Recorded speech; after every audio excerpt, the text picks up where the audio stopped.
Hi everyone, thanks for joining me for another video today. Okay, what's today's video all about? So one question I get asked more than any other question is, how much do you spend a month? Because I'm now living here, I've been here about 6 months.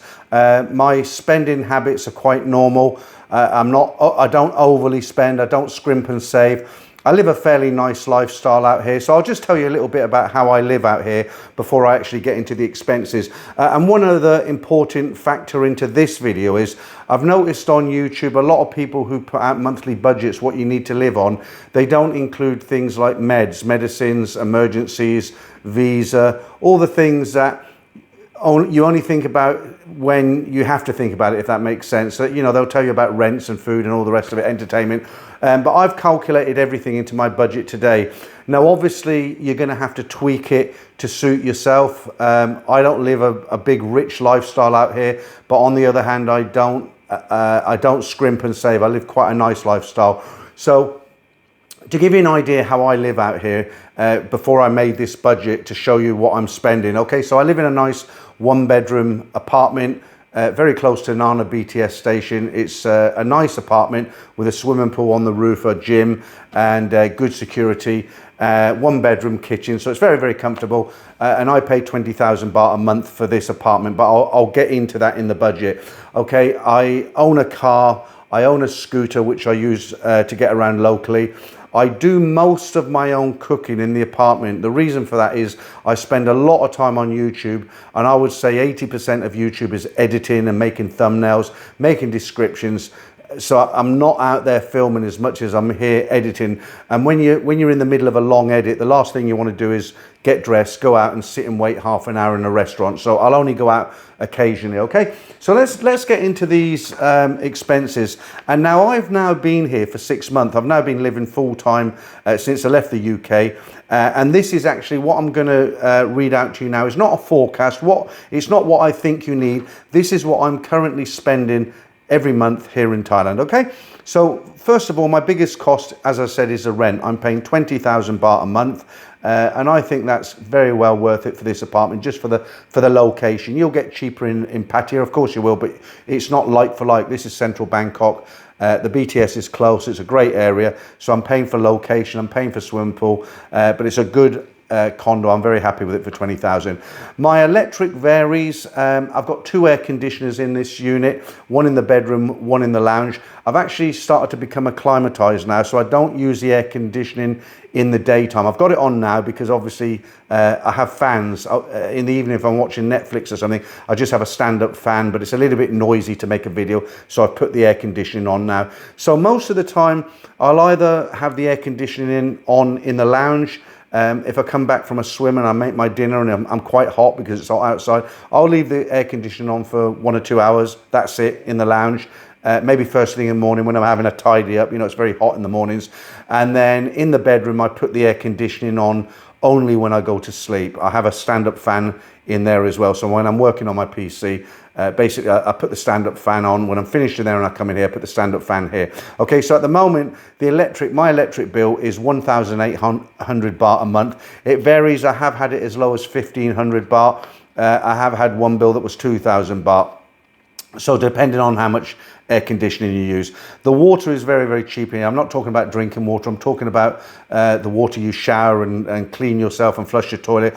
On average, I was paying, the first couple of months, I was paying about 100 baht a month. It's now increased to the extraordinary price of 121 baht a month. That's my total water bill for showers. I've got a washing machine in the apartment, which I use at least once to twice a week. So next up is the cost of food. Now, I very rarely go out to eat outside now. The reason being is because I spend so much time on YouTube. So I tend to eat a lot of food at home. I cook it myself. I buy good quality food. So Big C is very, very good. They have a bakery, lots of fresh vegetables. I also go to Villa, which is a little bit expensive, but you can get all your freshly, you know, your real cut hams and decent meats and stuff like that. So on average, I'm spending on food shopping about 14,000 baht a month, but I eat well. I do like eating well. I don't scrimp and save. You could yourself save on that if you were to eat on food carts on the street every day. That's not my style. If I do go out for a meal, I want to eat something nice. I probably go out once a week to eat. And if I do, I'll go to a Lebanese restaurant, or I go to the Indian restaurant I like, just off Soy 3 there. The 1400, that's all my raw ingredients. I'll buy them from Lazada, which is like Amazon. You know, I can buy tinned potatoes and orange squash, all that sort of thing. And then I go to various other supermarkets. And the longer I've been here, I've learned where to buy certain things to save money. My entertainment, I spend about 12,000 baht a month. I don't go out to go-go bars any longer. I don't entertain the ladies. I don't pay bar fines, and I certainly don't buy ladies drinks. Now, if you do that, if you come out here and you're going to entertain the ladies, that's where a significant portion of your budget will go. I've seen guys come out here and try and limit themselves to one night a week, but it's very, very difficult. If you're living here alone, you've got to be, you know, you've got to have strong willpower not to do it, okay? So entertainment for me is just going out, having a few drinks with friends, not going to go-go bars in particular, but meeting up, having a few drinks. I might go down to Soy Cowboy and sit in some of the outside bars, maybe go down for happy hour. So 12,000 baht, that's without the ladies, okay? So you might have to add a bit more, quite a bit more on for that if you're into that. I tend to have a trip away once a month, and I've budgeted 7,000 to 8,000 baht a month for that. What I like to do, I like to go down to Pattaya for 3 days, just lay on the beach and jump in. I've just recently, a week or so ago, I came back from Hua Hin. So rather than go out every night to bars, I tend to stay home. I'll work on YouTube on my editing. I make myself a nice meal. I'll have had a swim upstairs in the hotel pool already for exercise, have a shower, and I'll come and watch a movie, something like that. So I'll save my really enjoyment time to go away, and then I'll head down to Pattaya for 3 days. So again, about 8,000 baht a month for that. Medicines, now you might not be on any medication. They're not overly expensive here. You can get everything over the counter. I spend about 2,000 baht a month. I don't need to get into details about what I take, but obviously you know what you take. You'll need to research what you need to buy here. As I say, I'm about 2,000 baht a month. Right, now one thing people often don't calculate into these budgets are the cost of visas. Now there are several ways you can do it. You can go and stand in immigration yourself. It'll probably cost you about 1,900 baht. You'll be there all day, and it's not a nice experience. I prefer to use an agent. They don't buy a visa. It doesn't work like that. You still have to meet the criteria, but they facilitate the service. So they take away all the pain, all the red tape. And that'll probably cost you about 28,000 baht a year if you just let them do all the legwork for you. That doesn't include a multiple entry visa. I don't intend to go back, so I shan't get a multiple entry visa this year when my visa's up. But if you do, that'll probably cost you about 5,000. There'll be people in the comments saying you can do it yourself for virtually nothing. Yes, you can. I'm just giving you my expenses, what I pay. So 27,000 a year. I've broken that down to a monthly expense over 12 months. It works out about 2,500 baht a month, okay? And then you need to think about your insurance. Now, I haven't got health insurance. I've made a video completely all about why I haven't got health insurance. I've stuck 1 million baht in the bank. That's about £25,000, $30,000 here in Thailand for emergencies, okay? If you wonder why I didn't take out health insurance, just go and watch that video. I've got legitimate reasons for not doing it, and I just made my decision. But after my research, I figured you could probably get some pretty good insurance here in Thailand for about 36 to 40,000 baht a year. So I've broke that down over 12 months, which is about 3,000 baht a month, okay? I've budgeted 1,200 baht for my 7-Eleven supplies, and what I mean by that, that's just, you know, a tube of toothpaste, a pot noodle, a bag of Lay's crisps, some toilet paper, tissue. You get the idea. You come by. I've got a 7-Eleven just up 50 yards up the road here. I walk by and think I need some bin liners or something like that. So I've just calculated 1,200 baht for the month for anything I might pop in there for. Now, drinking water, I buy these 5-litre bottles. They're about 43 baht. For 5 litres. I get through about 2 of them a week. So I'm actually spending somewhere in the region of about 675 baht a month on drinking water. I could probably get that down. There are cheaper ways. They have machines on the street now. This is just how I do it. I prefer to just buy a couple of those 5-litre bottles and you know, keep them on top of the fridge, and as when I need them, I'll buy them again. Okay, so I've got some expenses here that you might not have. This is to do with transportation, but bear in mind, if you don't have any transportation, you're going to have public, you're going to have the cost for public transportation, taxis, motorbike taxis, MRT, BTS. I don't have any of them because locally, if I want to go to Terminal 21 up the road, or I want to go to Big C, I jump on my scooter. So I don't have any charges other than fuel for my scooter. I use the car for more long distance. So at the moment, I put about 450 baht a month in fuel, and that's the better fuel in my scooter. It's about 140 baht to fill the tank up, maybe 3 times a month maximum, 450 baht.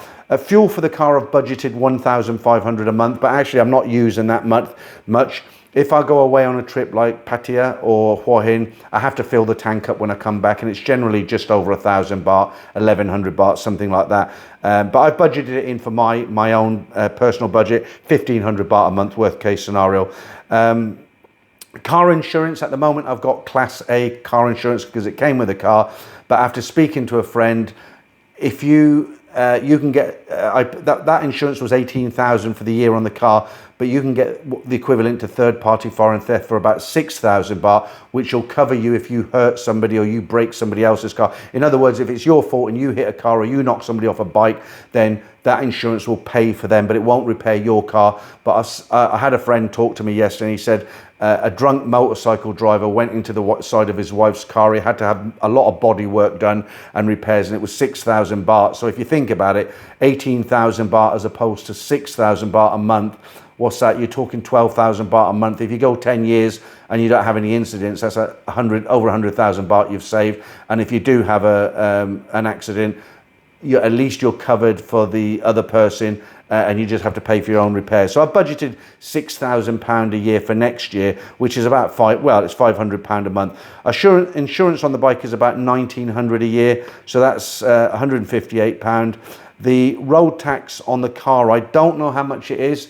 I tried to phone the company, but today's Saturday as I'm making this video, so I've just taken a guess and I've put road tax at 2,000 baht a year. It could be more, it could be less. That's just purely a guess, and that's 166 baht a month. My road tax for my bike is generally 400 baht a year on a normal Honda Click, but I've got the bigger engine, which is 160cc, so I'm paying 1,000 baht road tax on there. I haven't budgeted anything in for maintenance because I've actually bought the scooter brand new. I bought it from a Honda dealer, so I'm not expecting, other than a service maybe this year, I'm not expecting any bills for tires or brake fluids and things like that. And again with the car's 3 years old. I don't use it on a daily basis. I only use it probably twice a month on trips. And it's parked up, so I'm not expecting at the moment any maintenance fees on the bike or the car. That might change in the future. So I've also added 2,000 baht for anything I might have forgotten. There's always something you forget, and so just to make the budget realistic. So the total bill for me for the month, that comes up to it comes up to 68,902 baht. So the way I'm living at the moment, I'm spending about 70,000 baht a month, and 70,000 baht is about in pounds it's somewhere in the region of 1,900 pounds a month. In dollars it's probably about 2.3, something like that. But as I said at the beginning of the video, I'm living quite well. I've got the scooter, I've got the car, I eat real nice food. You might choose to live a different lifestyle. You can work it out. You could get this down by 20,000 baht if you really wanted to. But you're not going to save money by not having a scooter, for instance, because you're going to have to take the train, you're going to have to take motorbike taxis. But you can play with the budget. Obviously, when you get out here, for me, I couldn't live in one room anymore, not at my age. You might come out here, you might be younger, and you might think, well, I don't need a bedroom, I don't need a lounge. One room, a nice comfortable room that I can get for 10,000 baht a month, 12,000 baht a month, that might suit you. You might be able to eat a lot cheaper than me. I'm getting on. I enjoy my food. I like to enjoy life. But the biggest warning I can give you, when you work out these budgets, again, when you come out here, if you're the sort of guy who's going to hang around go-go bars, or you're going to be out chasing the ladies every night, you're going to need in a lot of money, and a lot more than what would we say, 70,000, a lot more than 70,000 a month. You're going to need to triple that budget, okay? And that's the truth. Okay, so look, very short video today. As I said, people have asked me, you know, you've been out there, why don't you make a video telling us what you spend? That's what I spend. That could increase, it could decrease. Let's see how it goes. If it does, I'll make another video. But for now, that's all I've got to say on this subject. Thanks for watching, and I'll catch you on my next upload.